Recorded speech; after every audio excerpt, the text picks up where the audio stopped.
share with you something I did learn from my research participants, because we hear these messages, we hear messages about self-love, not to minimize it, but just from my own experience and then from my research participants, because I'm on my way to 100. I'm going to find 100 couples, okay? Black couples who abstain from sex until marriage, because I am a Black marital researcher, but I'm on couple 28. And what I am learning is a process. It really is a process. And from what they explained to me, and I can bear witness to this now retrospectively, but it is that personal relationship with God. Thank you. And being able to hear his voice Mm. for you to know and understand truly who you are. If you Mhm. have all these outside forces that's going to define you, define what a woman looks like, what a good wife looks like, a good Christian wife looks like, What a high value man is. high value man, what that's supposed to look like, I'm instead so of sick of that. who God made you to be. And Right. understanding who you are in God's eyes, you can only get that from hearing from him. You can only get that from being in your word. And he's showing you these different people and you connect with them like, wow, okay, if Jacob waited, I'm going to wait. You know how long it takes. He knew who his wife was. And you will have that confidence. Like, I know who my husband is. I know what he's supposed to look like because I know who I am. And so when I get in front of somebody and that doesn't look the same, I have the confidence to say, like, this doesn't fit well.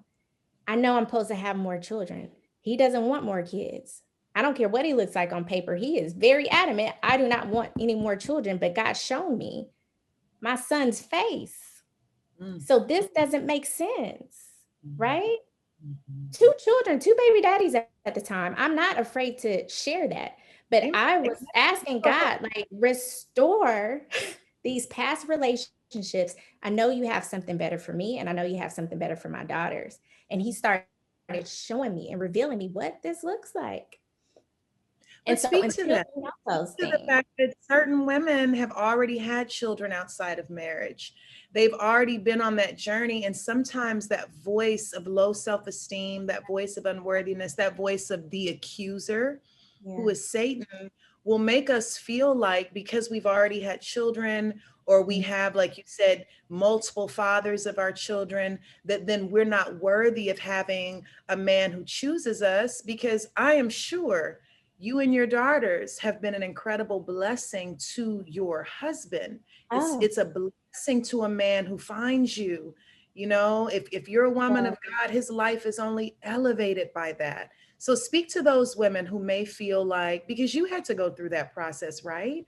I Of did. I healing that did. gap. I had to shut out the noise. I had to shut out the people who, and back then these were just people around me. This is my circle who said, like, oh, Emily, there's not going to be a man who's going to wait for you. There's not going to be a man who's going to want more children. You already have children. Like all these Mhm. naysayers, basically. You know, and it's out of love. These are your friends, these are your family members. Maybe you shouldn't have your standards so high. You know, now we have social media. Now we have these men telling us you need to lower your standards because you have children, because you're not a virgin. You already know. They're out there I talking can't, about this I is the truth. like, It's not the truth. I This get ain't so, what God told me. woo, you know what they prey on? I'm just gonna say this so frankly and so honestly. We had a male therapist on who's also a preacher, Jay Barnett, Sunday night. He's beautifully holistic and whole in his kingdom walk. And so he did not speak to or try to prey on this sense of inadequacy or low self esteem or this sense of desperation and lack and scarcity. You know, this world is under a delusion of lack and scarcity. There's not enough. There's not enough men out here. There's not enough. Listen, it don't take 800 men. It takes one. You need one Somebody, husband. there's no good men in California. Okay, well, God will fly men on a plane Right. tomorrow. Like, Tomorrow. God can do anything. And Mm, there are predestined partners that are, they call them in, Jewish culture, your bashert, your mm, bashert. Yiddish, your chosen one. And they really believe that God aligns these types of destiny alignments, and he can bring people cross seas, cross countries.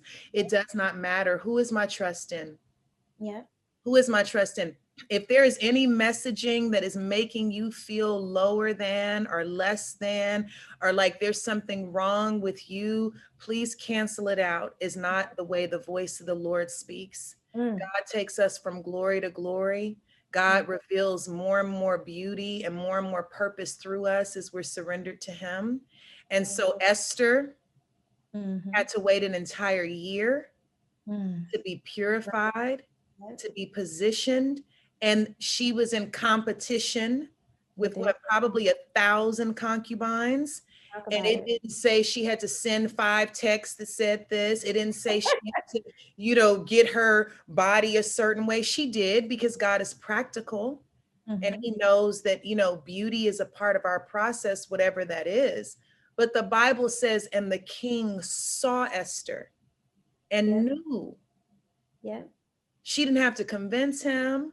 She didn't have to beg. All she was unveiled in the right season. And this man saw and knew instantly. Yep. And so I believe what you just said, if we could give some of this time and attention and focus to our relationship with God and the intimacy that we need to have with him, oh man, there's so much beauty in that.